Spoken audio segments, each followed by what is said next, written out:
Hold out your hand, fingers together, palm facing up. Now look at two fingers only, your index finger and your ring finger. Line them up. If your ring finger reaches noticeably past your index finger, you're carrying a proportion that scientists have spent more than a century trying to explain.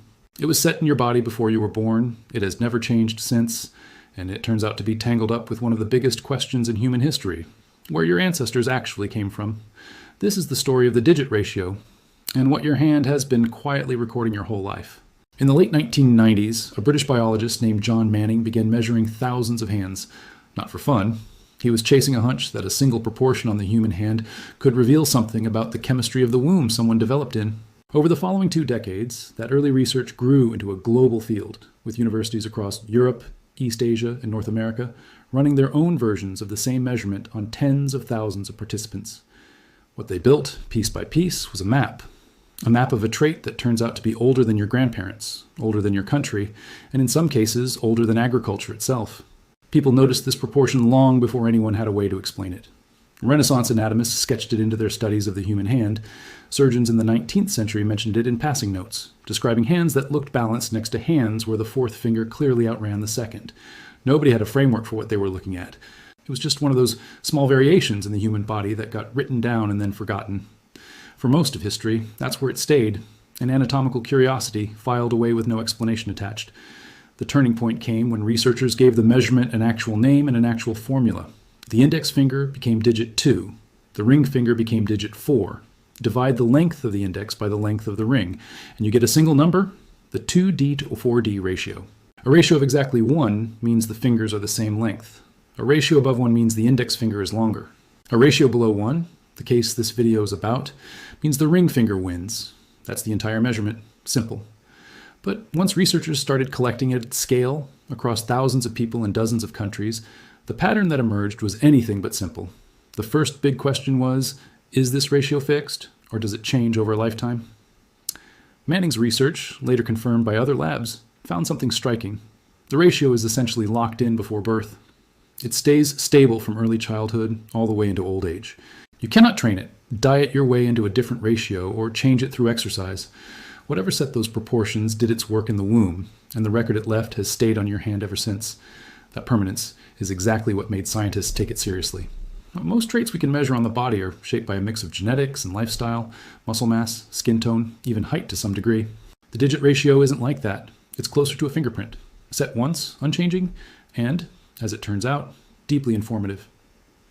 The leading explanation researchers arrived at involves hormones, specifically the hormone environment. A fetus is exposed to somewhere around the 2nd and 3rd months of pregnancy, while the bones of the fingers are still forming. The working theory goes like this. The growth of the ring finger appears to be more sensitive to testosterone exposure in the womb. The growth of the index finger appears to be more sensitive to estrogen exposure. A fetus that develops in a relatively higher testosterone environment tends to end up with a ring finger that outgrows the index finger, producing that lower ratio. A fetus that develops in a relatively higher estrogen environment tends to end up with fingers closer in length or an index finger that's even longer. This is part of why, on average, across most populations studied, men tend to show slightly lower ratios than women. It's not a rule for every individual. Plenty of exceptions exist in both directions. But as an average, across large groups, the hormone theory held up study after study. For years, that was treated as the whole explanation. Hormones in the womb, end of story. But there was a loose thread. As researchers started running these same measurements outside of Europe and North America, in East Asia and Southeast Asia, across the Pacific, they kept noticing something the hormone theory alone didn't fully account for. Different populations, measured independently by different research teams in different decades, kept producing different baseline averages. The differences were small, often just a few hundredths of a point, but they were consistent, and they kept reappearing.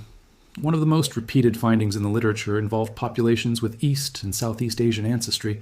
Across dozens of independent studies, conducted in different cities by different research groups, using different sample sizes, a pattern kept surfacing. On average, these populations tended to show a slightly lower digit ratio than several other regional groups measured. That finding sat in the research literature for almost 20 years as an unexplained footnote.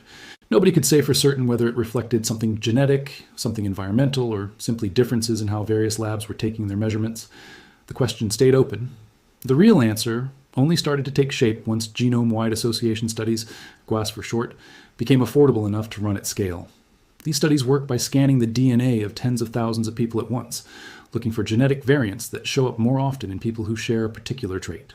When researchers ran these scans specifically looking for the digit ratio, what came back was a trait shaped by many small genetic contributions, rather than one single gene flipping a switch.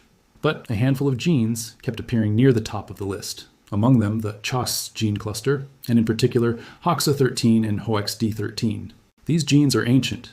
Versions of them exist across vertebrates going back hundreds of millions of years, and in humans, they're responsible for orchestrating limb development, laying out where fingers and toes go, and controlling the timing of bone growth in the developing embryo. A small shift in how strongly these genes switch on in the region that becomes the ring finger compared to the region that becomes the index finger is enough to shift the ratio one way or the other. The genetic variants that nudge this balance aren't rare, exotic mutations. They're common, everyday variation, scattered through every human population on Earth. What differs is not whether a variant exists in a group, it's how frequently it shows up. And when researchers checked those frequencies against population data, several of the variants most strongly linked to a lower digit ratio turned out to be more common, on average, in populations with East and Southeast Asian ancestry than in some other regional populations. Not exclusive to those populations, the same variants exist everywhere in every group, just more frequent on average. That was the missing piece. The population-level pattern researchers had been measuring in hands for 20 years, lined up with a population-level pattern in the genome. Once researchers had identified the genetic variants involved, the next question was obvious: how old are they? Did they appear recently, sometime after populations split apart from one another? Or were they inherited from a much older shared ancestor and simply preserved at different frequencies as people moved across the planet? To answer that, scientists turned to ancient DNA, genetic material recovered from human remains, sometimes tens of thousands of years old. Comparing those ancient genomes to modern populations lets researchers ask, essentially, was this variant already here, this long ago?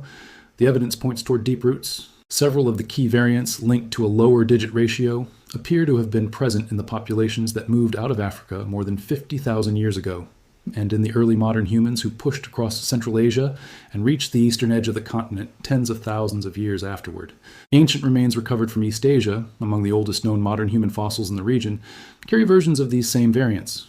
They weren't invented after populations settled in East Asia. They arrived with the earliest waves of people who ever reached that part of the world, and they stayed, generation after generation, all the way to today. And this is where the story does something unexpected. For 20 years, the assumption in the research literature was that the population differences in digit ratio were probably a side effect of something happening recently: diet, climate, some environmental quirk of the modern world. The ancient DNA evidence quietly demolished that assumption. The differences weren't a modern accident. They were the echo of a migration that happened tens of thousands of years before any nation, any language family, or any culture alive today existed. The proportions on your hand, in other words, aren't reacting to anything about your life.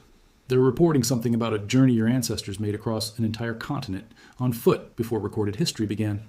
From there, the story fans, out region by region.